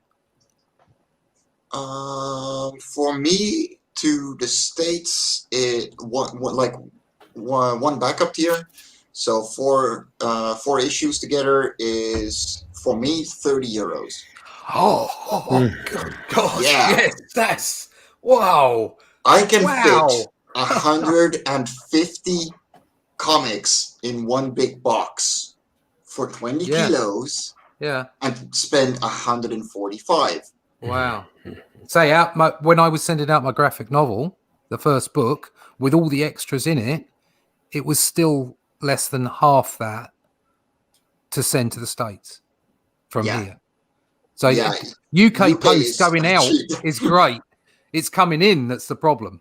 Yeah, it's a lot cheaper for the UK. The Netherlands is really ramping up the prices as well. They're really doing the American thing. And this is through Post NL. So this is through the government-owned company. So this is the cheapest option I have. If I were to go through DHL or UPS, I would be going to 50, 60, 90 euros for a catch-up tier. Good Lord. It's absolutely insane. Yeah, it is. It's crazy. So thank you, RJ. Yeah. Yeah. Yeah, but there's always, there's always a way around it, isn't there? Yeah. Yeah. If people are prepared to work together, there's always a way around it. That's part of the creativity in comics in this industry, especially in the alternative and independent market. Is somebody will find a way to get around it. It's just a matter of time and creativity. That's the thing too. RJ is still looking for someone to do the same thing the other way around. Yeah. Because I think a 45-pound box to send to the Netherlands is roughly the same, $180. Maybe, I don't know. I'm not familiar with USPS, but it would still save a lot of cost. So anyone in Europe, if you feel called out, please send us a message. Yeah, there's a cottage industry that and a need that needs to be filled for that, especially the more campaigns folks run that and want to be seen internationally. So it's tough right Yeah. now, and that is definitely one thing that we're trying to fix. But most of us are too busy actually making comics rather than distributing them. Making that content. Yep. And that's the thing too. Unless I would use like Mixum or another printer within the US to send to Liberty, it's not viable for me to print my comics over there. Yeah. And we at this point, we want to remind folks that if you do ship your comics, if you do have a campaign that you need to fulfill and get shipped out, go over to Gemini comicsupply.com. And when you're over there buying those great Gemini mailers, as just about everybody that does campaigns ships their books out with Gemini mailers because they know it's going to get there safely, to use that coupon code VOLT10, VOLT10, on their way out as they're checking out. And the Gemini folks will take 10% off of your order. Something that we've that they arranged with us to give out to folks to help them save you guys a little money. So please feel free to use that code VOLT10, VOLT10, as you go out from GeminiComicSupply.com. So as we are getting ready to wrap up here for the Breakfast Buzz on the 2nd of September, already of 2021. Where'd the year tell me go? about it. We're 9 months into the year. Yeah. We appreciate comics. Yeah. We appreciate everybody out there listening on Indie Volt Radio. We want to remind folks that we are available on Indie Volt Radio, that there is an app that you can get through Google or through Streama, listen online now, or go through indievolt.com and look for that link for Indie Volt Radio. You'll be able to listen to us whenever we're not playing podcasts. We're playing a wide variety of alternative and independent music that's programmed by the Indie Princess herself. And there's also a Roku channel for Indie Volt TV on your Roku. There's all sorts of shows available, movies to be streamed there, as well as an occasional program or two that it was a little too intense to leave on YouTube. And we've moved over to the Roku channel. So feel free to go over there, check out Indie Volt TV on your Roku. So we are always interested on your input here at Indie Volt Live at indievolt.com. Please send us emails, ask us questions. We are here to help you in any way possible. Please include Indie Volt Live in the subject. Please keep those emails to 90 words or less so that Varian can type them on a card and we can talk about them on future shows. We appreciate everybody listening. Jake, tell folks how they can find you if you want to be found. Well, that was the trick question, wasn't it? Yeah. If I am. No, you can find me on Twitter primarily at JTVEster. I'll be probably launching my Newgrounds page soon, so I'll probably shield that. But for now, I'm just stalking Twitter. You're stalking Twitter. Okay. I'm trying to stalk Twitter so I can get ahead of the curve, so I won't be canceled. I canceled them. Okay. Mike, Jimmy, tell folks how they can find you. You can find me on Twitter at @and_ents. You can find me on Facebook as Mike Jimmy Lorsha de Bruin, or as well as Various and Ents. Currently on Indiegogo, we have the pre-launch page for the Radiant Side issue 1, which is a K-drama inspired miniseries that will be launching on September 25th with a completely new creative team. So if you like manga style, if you like Korean drama, if you like romance, then this is completely for you, and go check it out. What was the name again? The Radiant Side. The Radiant Site? Yes. The Radiant Site, folks, over on Indiegogo. Marv, tell folks how they can find you. Yeah, just hashtag on Instagram, Facebook, and Twitter, the Sim Killer comic book, and you'll find me there. Okay. That's it. That's it. Short and sweet, the best. Short and sweet. Yes. Russ, tell folks how they can find you. You can find me on YouTube as Comic Book Black Belt, where you'll see videos of me talking crap whilst drawing, and how I produce my books. Only Death Can Save Us mostly, but there's some Doctor Who stuff there, some Marvel stuff there, and some Ben 10 stuff there, so you can take a look out there produced. You can find me at comicbookblackbelt.com, russleach.com, and if you can sign up for the email list there, you'll at any of those links, you'll find out more about when the book is available. There will be a sign-up page going up next week, and I will be starting the campaign for book 2 in October. And of course, make sure and get your copies of Arrow Comics, of the version that is serialized as well. It's good. If you're a collector, just get the lot. That's the main thing. Get it all. Get it all. So yeah, you can find me on the usual social medias, the Twitter and the Fleece Book, over on Instagram and Minds. I think I'm on as well. But come find me. I'll talk about comic book art. No drama. Always good. Pop Culture Avenger says, "Hail Indie Volt, Marv, Mike, Jimmy, and all." Hail Pop Culture Avenger. Pop Culture says, "Hello, Bristolian Ninja." The Ninja, thanks for listening. Hey, Pop Culture Avenger. Bristolian says back, "Hey, everybody, we are probably going to cut out now, so it's all good. We're going to stop a little early. We're kind of running out of gas here, and it's probably time to go. I got to prep for a con. You got to prep for a con. Where's that going to be? In Wageningen.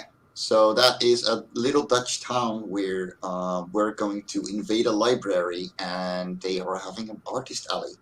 So cool. If you're in the Netherlands, nice. Yeah, hit me up. I'm going to be there. It's a Dutch town with clogs on. We haven't worn clogs in over 100 years, and the few don't give me that. Terrible. Don't give me that. I know what you're all running around in clogs all the time. Did you ever hear me walking? Because I'm wearing sandals 90% of the time. You don't walk. You're a comic book creator. You just sit at your desk. There you go. Fair enough. Get that artist hump working. That's what you do. Yeah. You know what? I can't see it in front of me, like you moving things with clogs on the day job.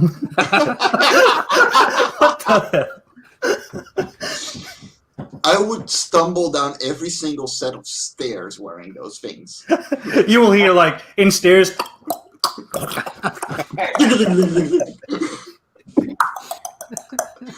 Pretty much. Yeah.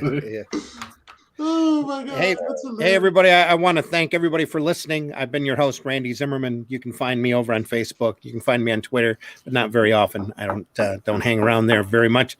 You can find Arrow Comics 4.0 through Linktree Arrow Comics 4.0. You can find our Instagram, our Twitter, and we have 2 sites over on Facebook, one for Arrow Comics 4.0 and one for Friends of Arrow Comics 4.0, run by the great Nita and Meredith Lagra. And we deeply appreciate them watching over their sites for us. You can look there for further news as it becomes available, or just keep tuning in to the Indie Volt Radio Network. You never know when we're going to cut in with another program.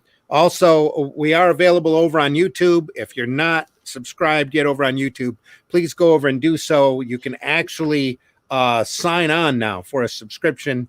The first subscriber that pops up on YouTube will get a exclusive sketch card from the great Eric Hodson, Dreaded Dinosaur, the creator of Dreaded Dinosaur himself. So And he Go- is great. Go over there and subscribe. As soon as we get enough subscribers, we will start doing broadcasts available only for our subscribers, where hey, we can talk about a little bit more things, shall we say, a little bit freelier. And now it'll definitely be worth your while to be a subscriber over there. We're also available for super chats at any time that we're live. We didn't get any today, but we appreciate anybody going over there and tipping us. All those super chats go to help Varian afford his broadband, because the Arrow Comics, or not Arrow Comics, the Indie Volt radio network on the internet is not cheap. He pays for broadband for that, and we have had some great numbers, some great response over there. And we deeply appreciate everybody listening to that. Success is expensive, boys and girls. Success ain't cheap. Yeah, that's not cheap. That ain't Suffering from success. Looking forward to those problems. Yep. All right, everybody, take care. We're stepping out. So we wish you all the best. Have yourself a great weekend. Here in the States, it's Labor Day weekend. We're having the family over and doing a little barbecue outside, and just gonna try to relax for a day or so. In the meantime, I've got a bunch of commercial jobs I have to get to, and I'm just now finishing up Herobot Zero #2, which I got the cover for right there. Boom. Nice. Done by the great Scott Rosema, who hasn't been on the program in a while. That's awesomeness. So, awesomeness. Yeah, a lot of fun. Yeah. A lot of fun. A lot of fun. Right, everybody. We'll see you soon. We will be back. I will be back Sunday morning for the Sunday Funnies at 9 a.m. Eastern Standard Time. Then we'll be back Tuesday night for the Livewire program at 9 p.m. on Tuesday nights. Then again, Wednesday, there should be a Geekgasm. There was supposed to be one last night, and it didn't happen. Indie Princess, or they had some problems or something, and they weren't able to get on the air last night. But Geekgasm will be returning soon at Wednesday nights at 9 p.m., hosted by the Indie Princess. Then again, here Thursday morning, we'll be back once more for the Breakfast Buzz next Thursday, 9 a.m. Eastern Standard Time. So we will talk to you then. In the meantime, take care, everybody. Nita and C, we hope you get a roof soon. Anthony Figaro out there from God's Hand, we wish you and your family only the best and hope that you get things straightened out there in New Orleans here soon. Same thing with Marcus and his waterlogged town, and JD and Daphne with their basement, and most especially our thoughts are with Luke Stone in the ICU down there. Luke, please let us know how you're doing, buddy, the first chance you get. We hope you're doing well. So yeah. Any last words, anyone? Buy awesome. independent comics, Daphne especially ours. Buy independent comics, especially ours. We're going to leave you with the work. We're going to leave you with the great words from Mr. Jack Kirby, who said, "Kid, comics will break your heart." Too late. Too late. Yeah. Too late. Please, please, please leave this industry in better shape than what you found it. As Varian likes to say, those words are very heartfelt and very important. We wish you all the best. Take care. See you Sunday. And then see you Tuesday. Genuine Comics says bye. Bye. Bye. Bye. All right, everyone. Take care. See you soon. He said, stalling for time as he scrolls to the right ending. Here we go. Alfredania. Take care, everyone. Stay safe.